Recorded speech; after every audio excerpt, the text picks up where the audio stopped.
Hi everyone, welcome back to my channel, Coloring and Comments, a channel where I color in mandalas and talk to you about various topics that are on my mind.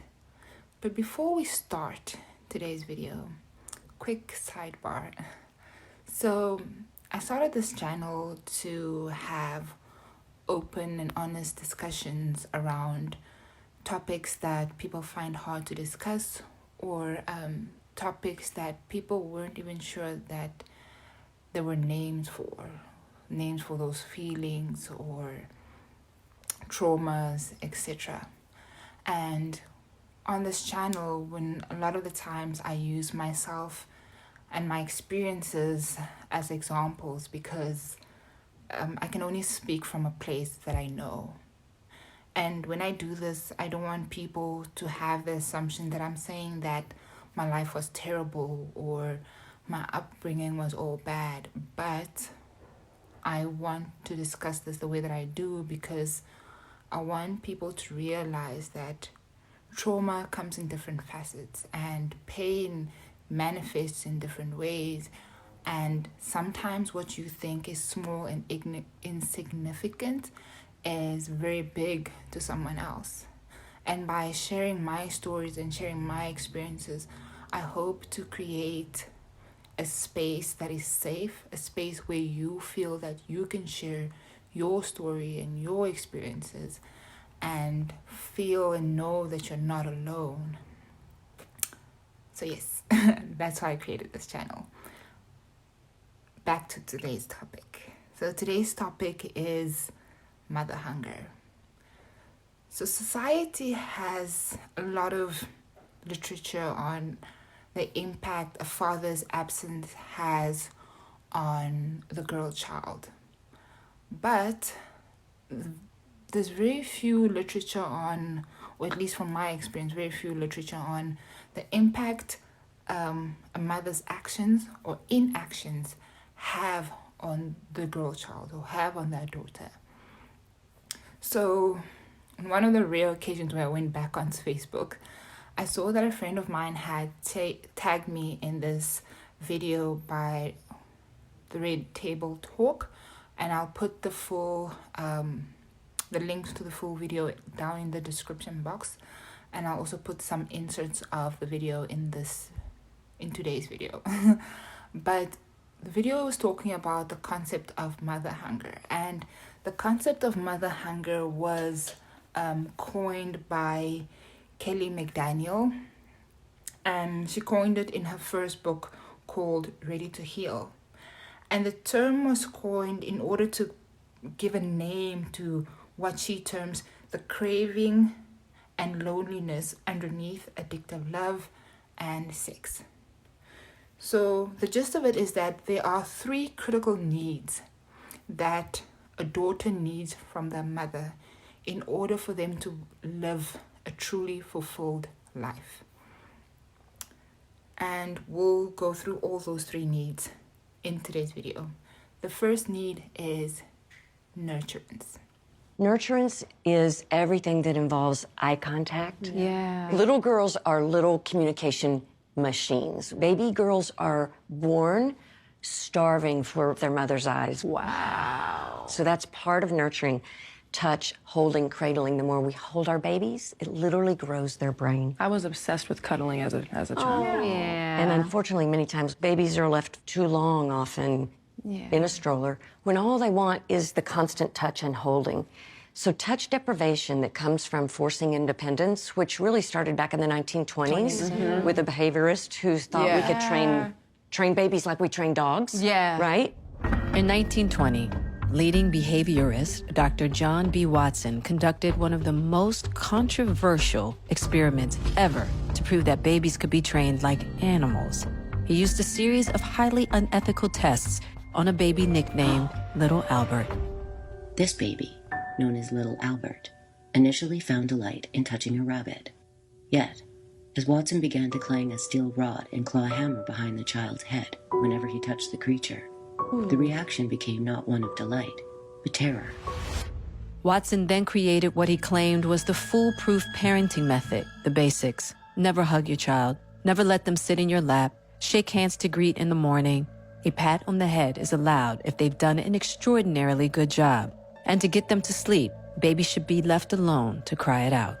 At that time, Watson was extremely popular. He was the president of the American Psychological Association and wrote a best-selling parenting book that continues to influence generations of parents and pediatricians. Whoa. That doesn't really work. I mean, it works because Right. babies will adapt, but they will be starving and deprived underneath for touch. Yeah. And that touch deprivation is easily transferred into needing and wanting more sex because Yeah. that's one way we get touch needs met, right? So I have to say, I think I am very lucky in that my mother nurtured me in the way that I needed. I was a very clingy child. I always wanted to be with my mother, go where she went. I was in her business. And at times I felt guilty because I felt like maybe I was a very emotionally needy child. But then watching this video showed me that it's actually normal for a child to want that comfort, to want that closeness from that parent, because it teaches them that they belong and they're loved and they're cared for. But one thing you'll see with these three needs, like anything, is that a lot of them are interconnected in some way. And I say that because of the second need, which is protection. Next one is protection. We're hunters and gatherers, so in the days of living on the land, if you left a baby alone, unattended, that's going to be a dead baby, Yeah. right? I mean, Yeah. if they cry and alert an animal or a predator, so mothers didn't let their babies cry. They kept them in a sling near the breast where they could always feed and always be safe. Wow. So babies really aren't designed to think, no matter how cute that nursery is, I'm supposed to be in a crib. Right. That's scary. Yeah. Babies unfortunately get labeled, oh, she was a difficult baby. Well, what made her difficult? Well, she cried a lot. Oh, so she wanted you? Right.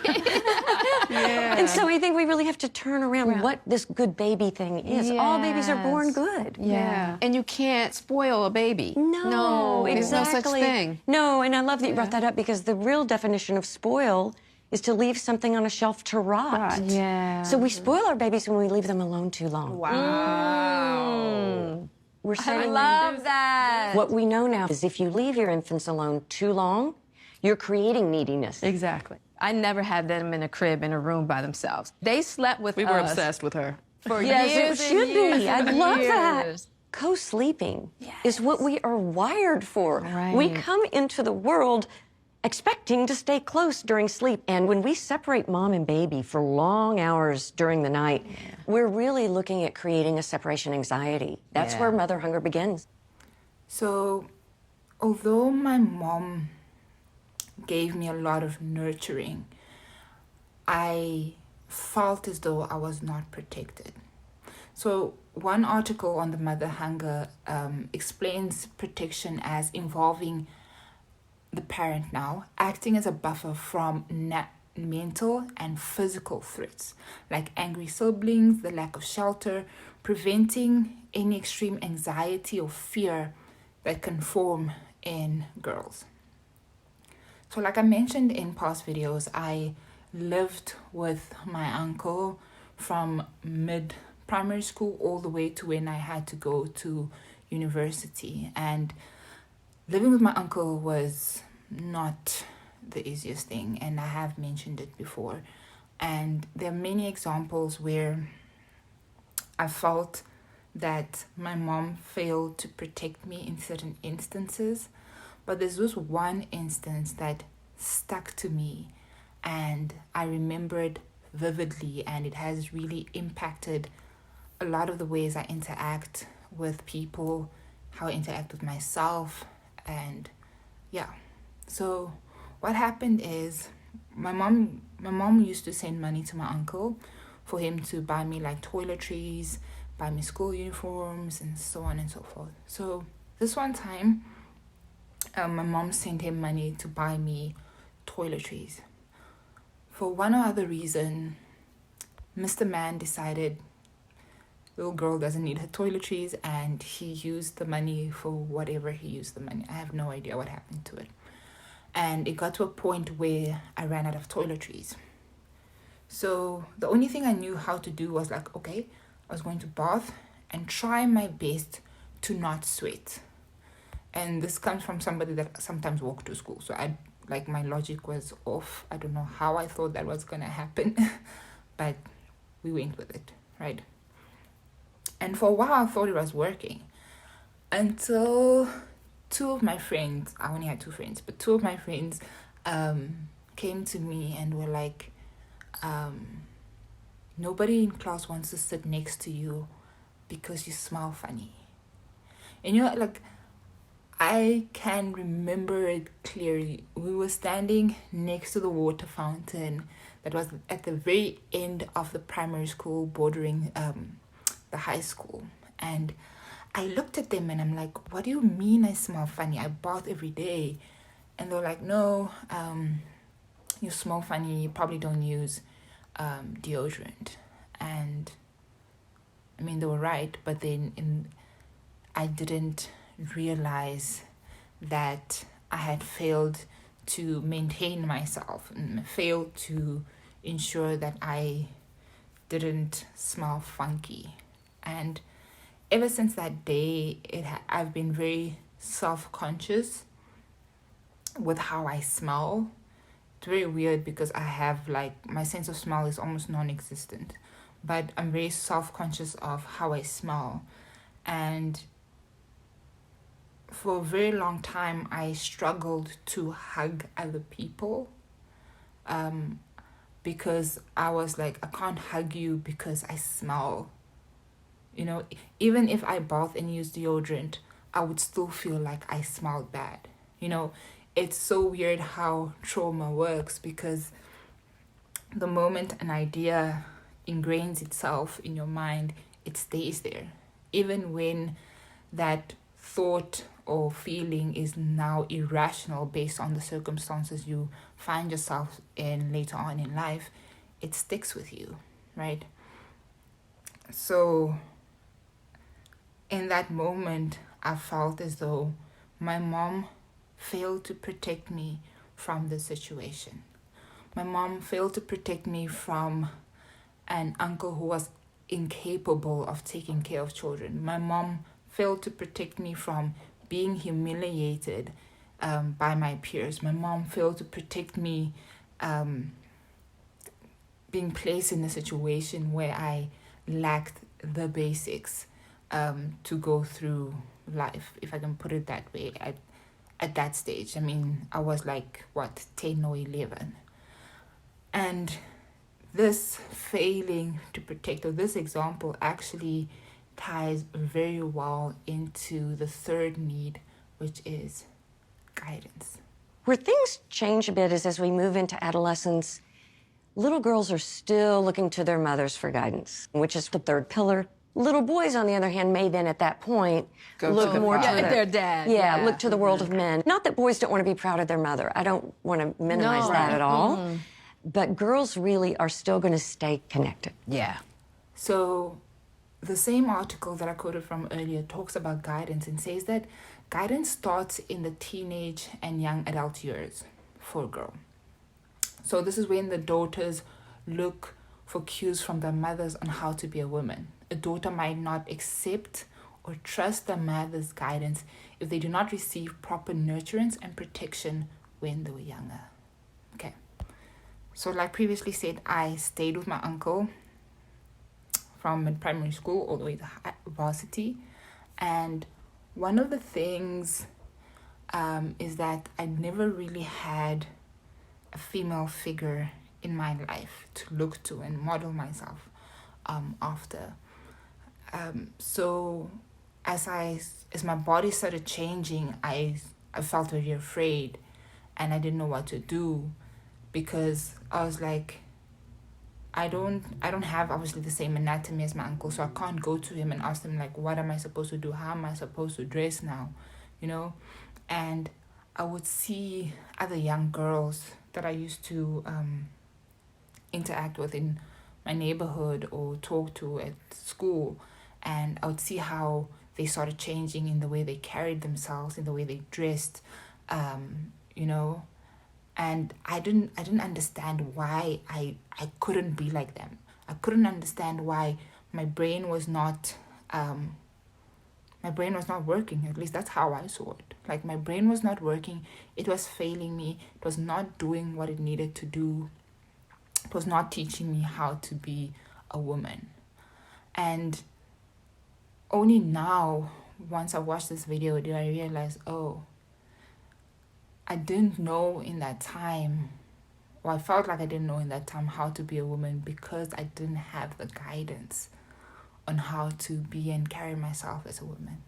And it's sad because till this day, I really struggle in my body. I struggle in my femininity. I struggle to feel like I know how to carry myself as a woman, how I feel like I struggle to dress myself. I feel like I struggle, simple things like walking in heels and putting on makeup. And some people might be like, oh, it's not a big deal. But then just the fact that I don't have a choice in it. It's not like I know how to do it or could have learned how to do it and said no. I just didn't have that option. And again, that kind of ties back and borderlines into feeling unprotected, because you're like, you're not giving me the guidance to step into this world the way I'm supposed to. Makes me feel like I'm not important enough, and makes me feel like I kind of have to like fend for myself. I have to reparent myself. And unfortunately, that's what happens in a lot of instances of mother hunger. And if you want to overcome it, is that you have to reparent that inner child. Reparent and get yourself to that place where all these three needs are met. And they say that if you want to know whether you have, mother hunger, because sometimes we feel like, oh, okay, yeah, maybe that might have happened to me, but my relationship with my mom is very strong and it's very good. And, it most of the time it is, but you have to realize that our mothers are human. They could only parent us from places that they knew. And unfortunately, most of the time, they grew up in a different generation that valued different things. And they also had, for example, in Namibia now, environments where they could not conducively raise a child at that time because there was a lot of political instability. So 2 indicators that they say a good way to see if you have mother hunger is your relationships, the relationships that you have with other people, but also the relationship that you have with yourself. So if you find that you have a lot of attachment issues, if you feel like you have a lot of abandonment issues, you have a lot of anxiety surrounding relationships that involves love and protection and nurturing, that could be a sign. The second thing is one's relationship with food, because a lot of the time food is used as a form of comfort. So the first 2 of the 3 needs are very primitive, so are from the primitive mind, which is nurturance and protection. So as we feed ourselves, we get that comfortable feeling, making us feel like we're being nurtured. As we feed ourselves, we feel like we are protecting ourselves. I am giving myself nutrition in order for me to do what I need to do when the time comes, right? So you can see how failing in these needs can impact you or impact the manner in which you interact with food as well. But I would like to hear from you. Do you believe that you are experiencing or have experienced mother hunger? And which one of the 3 do you feel is most affected? Which one of the 3 do you feel needs most attention at this moment? And I'd love to hear from you. Please drop it down in the comment section and we can have a whole discussion on what that is. And I'd also like to hear from you, like, would you want a second part to this video where we explore ways to heal these different 3 needs in order for us to be better women? And by better women, I'm not saying better women for the male gaze, but better women for ourselves, especially for those that want to have children, because I know a lot of people that have been affected by mother hunger, myself included, have an immense fear of becoming parents because you don't want to re-traumatize your child. You don't want your child to relive the same traumas you did, or at least I don't. So let me know if you'd like a second video on that, and we'll definitely have that discussion. Make sure you like, comment, share, and subscribe. Also, hit the notification bell so you know when the next video comes out. May your day be colorful and wonderful, and I'll see you in the next video.